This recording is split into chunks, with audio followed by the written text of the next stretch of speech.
Balaguer ha acollit aquest divendres una jornada tècnica dedicada a l'Estratègia Catalana de Biogàs i Digestat, organitzada pel Departament d'Acció Climàtica conjuntament amb el Clúster Bioenergia de Catalunya.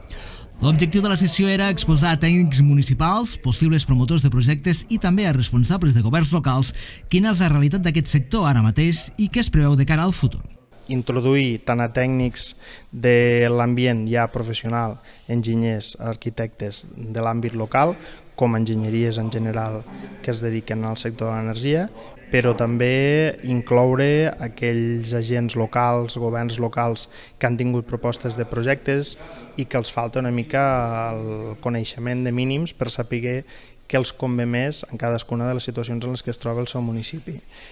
Per la seva banda, el paio d'urbanisme Guifré Ricard s'ha mostrat satisfet per poder acollir actes com el d'avui, que serveixen per posar damunt la taula les diferents solucions tècniques i eines tecnològiques que hi ha per implantar plantes de biogàs arreu del territori.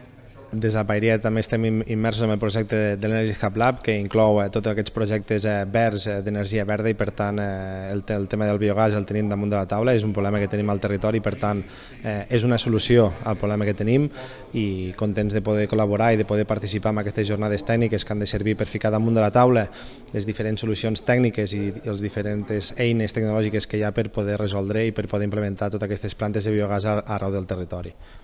Els participants han tingut l'oportunitat d'escoltar experts reconeguts com el professor Xavier Flotats de la UPC, Laia Sarquella de l'ICAEM i Neus Ferreter del Departament d'Acció Climàtica, que han abordat temes tan rellevants per al territori com les instal·lacions de producció de biogàs, l'Estratègia Catalana de Biogàs 2030 i l'Estratègia Catalana de Digestat.